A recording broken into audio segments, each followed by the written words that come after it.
Welcome back to Surviving and Thriving, where we share with you the things that we have learned as we have transitioned our family from struggling to survive disease to thriving. Right smack dab in the midst of it, in the hopes that something that we share with you will help you, enlighten you, and encourage you as you transition your family from struggling to survive disease to thriving. Right smack dab in the midst of it. When you're going through health issues, you go through a lot of things. And one thing that is common to experience is loneliness. You know, a lot of people think that if you're lonely, that means you're just all by yourself, right? You don't have anyone in the world. You can be in that situation when you're going through stuff where you don't have anybody. And you can go through that without, having health issues, but you can be lonely with a loving family, a loving marriage, with people surrounding you, a good support network. It doesn't take away the fact that when you're going through, sometimes you feel lonely. So let's talk about feeling lonely when you're going through.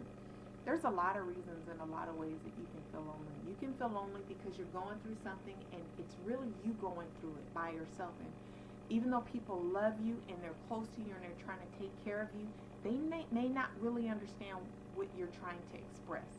They may not really understand the way that you feel or why you feel it.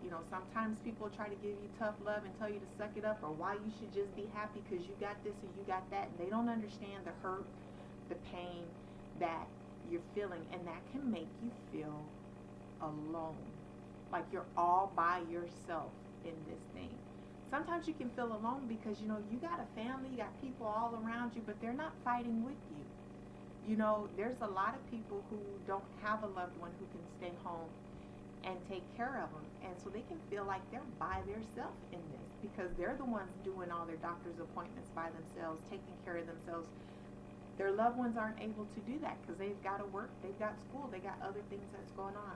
There's a lot of single parents out there. If you're a single parent and you're raising kids and you're going through, and overcoming health challenges, you can feel really alone. There is no one to help you. You're still pouring out, especially when you have little babies. They need you. They're dependent upon you, and you can feel so alone in the things that you're going through. There's a lot of people who go through health issues and don't tell anybody. They don't even tell their children. And then something happens to them and their family finds out the hard way. They could have died or something could have happened and they were alone because they didn't tell their family members. So if no one knows what you're going through and you're trying to fight this thing all by yourself, you can feel alone. You know what else that you can feel alone about? I think one of the biggest things that I have heard a lot of people go through that make them feel lonely, and I've experienced it myself, but when you have people come and talk to you, and when you listen to other people, or you look at a lot of the stuff that's on YouTube, right, a lot of the things that I find that a lot of people go through the most is when they're dealing with something and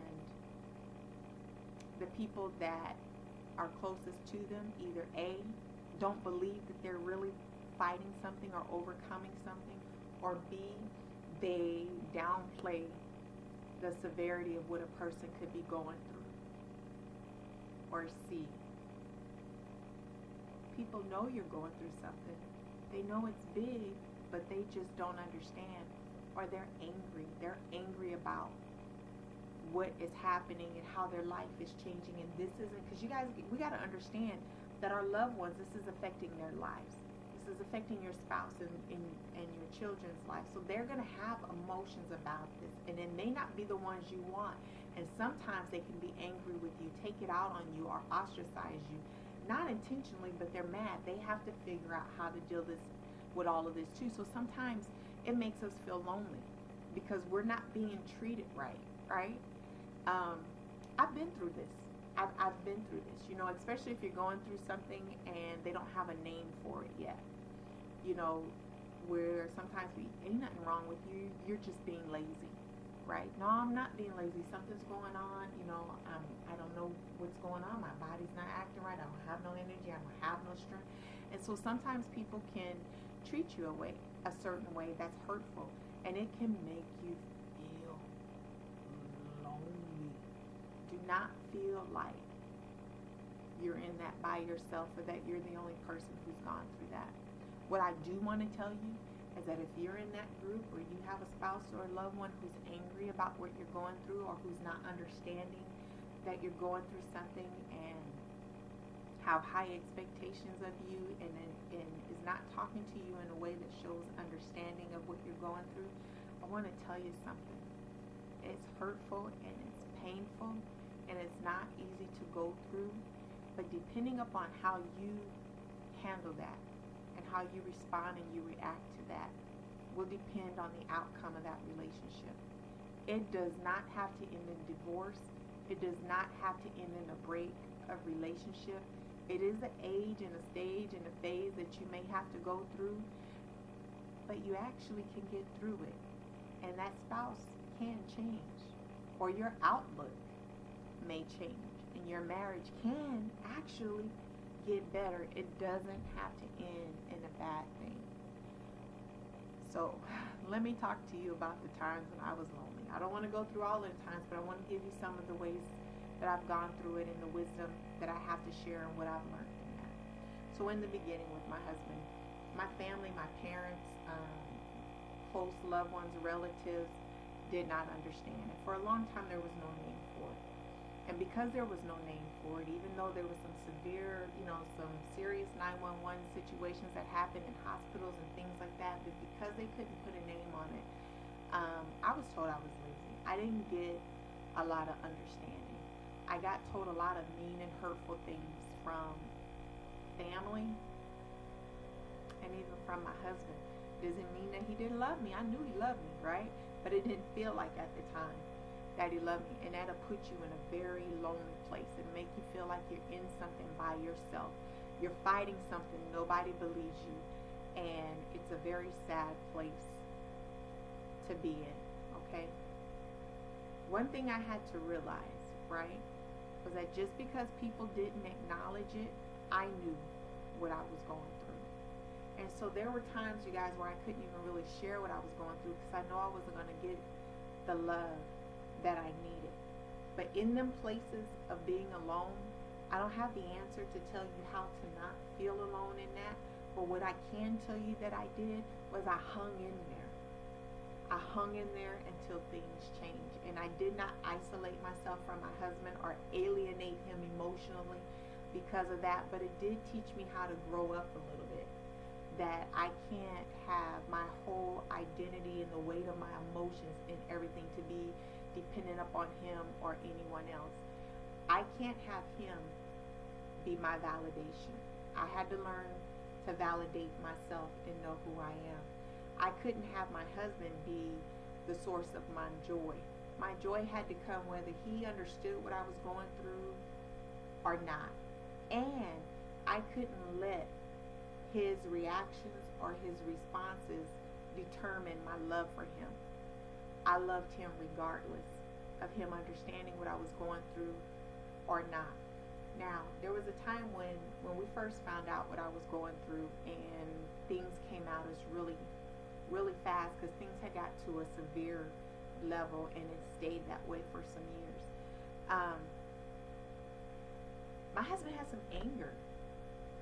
He was angry over the years. He's had anger. He had been angry about what we were going through, the things that it was causing to happen to him in life, the limitations it was putting on him, the frustration of having to be there to take care of your wife 24/7, but needing to work and make money. There's an irritation and a frustration. There were times he was mad because, just can't be happening. And for a spouse, you guys, that can make them feel helpless when they want to do something and you can't save your spouse. You can't save your baby or take this away from your child. That can make you feel helpless, and a lot of different range of emotions can come out with that. That was very hurtful to me, because sometimes in his anger he said some things that was hurtful to me.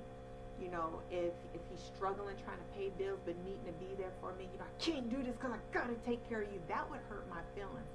I'm not the reason why you can't do. I mean, yeah, I am because of the things I'm going through, but I did not do this intentional. This isn't something that I made happen to put these limitations on you. So don't take it out on me. And I didn't handle that well at first, you guys. I cried a lot. We fought a lot. It was very hurtful, and I felt very lonely.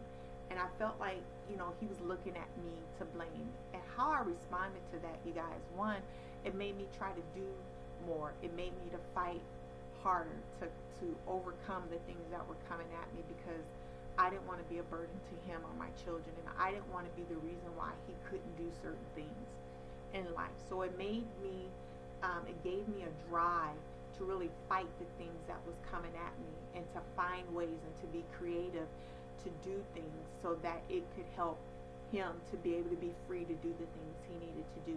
It also helped me to support him more in everything that he was doing and love on him more, because I realized the sacrifice that he was making and the way that this was affecting him and his life and his dreams and his goals as well. And so I tried to learn how to be more understanding. I also had to learn that he is entitled to his feelings.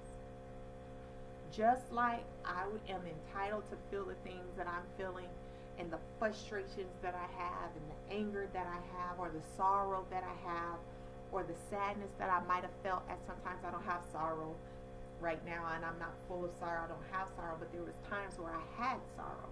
And so whatever emotions that I felt in all these years, I was entitled to have those emotions and those feelings.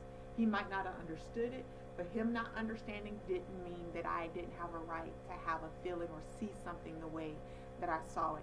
And so because of that, I had to respect his right to feel the things that he feels, to go through the things that he went through, to have his processes.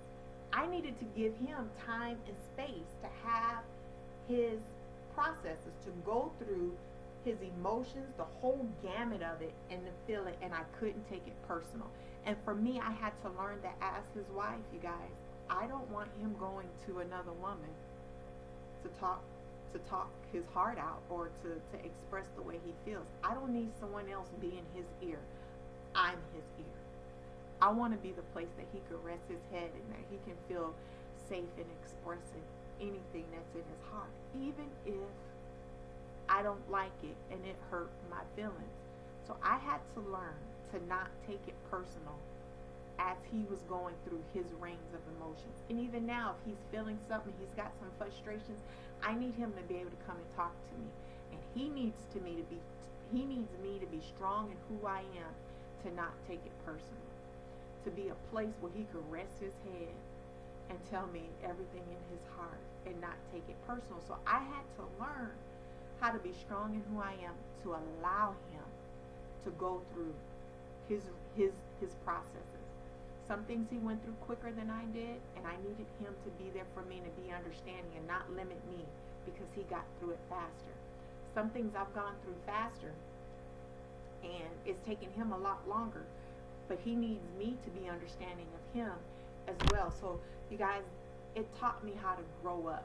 I had to learn how to grow up in all of that. And yes, it felt lonely trying to navigate through those processes and through those times.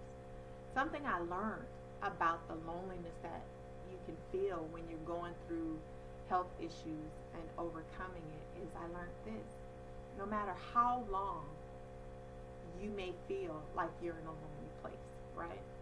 No matter how long that time may take, no matter how long that place you may be in it, right? It passes. It doesn't stay that way forever. So what I learned is, don't be drastic when you're in a lonely place.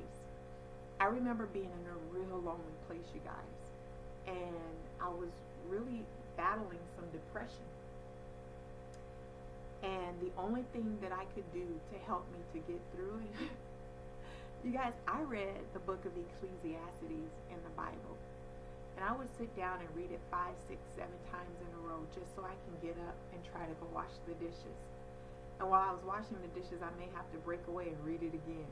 and then I come back just to get the energy, the strength, the wherewithal to do the things that I needed to do. And how did I get out of that lonely place, that depressed place, you guys?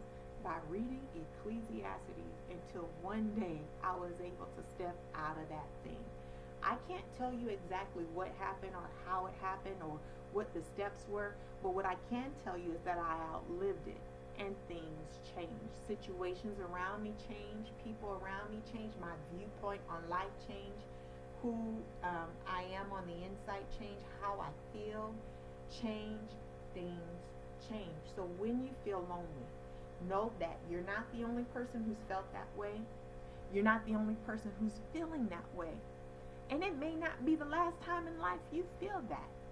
But don't do anything drastic. Don't give up on life. Don't give up hope. Don't give up on your relationships. You know, I told you, never make a life-changing decisions when emotions are high.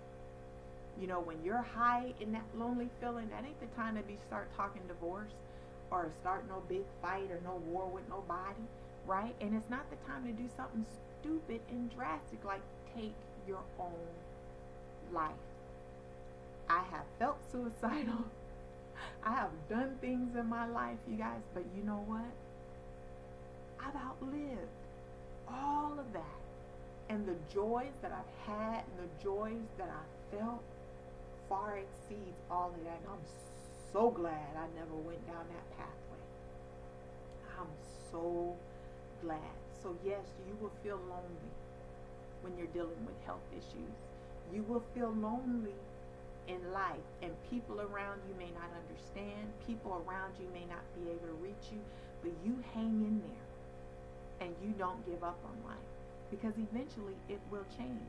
And I remember I used to look at stuff like, oh, it's been a year, it's been 2 years, things should have changed by now. You know what?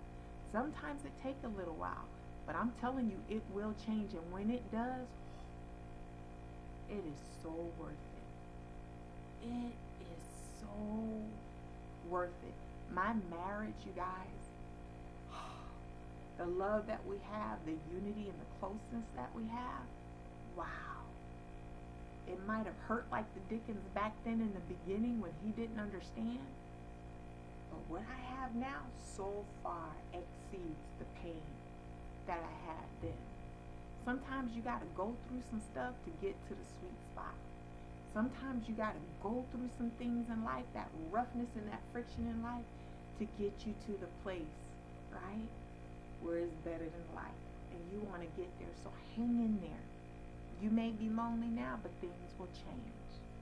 Until next time, hope something in there was helpful for you. And remember, in all things, do you.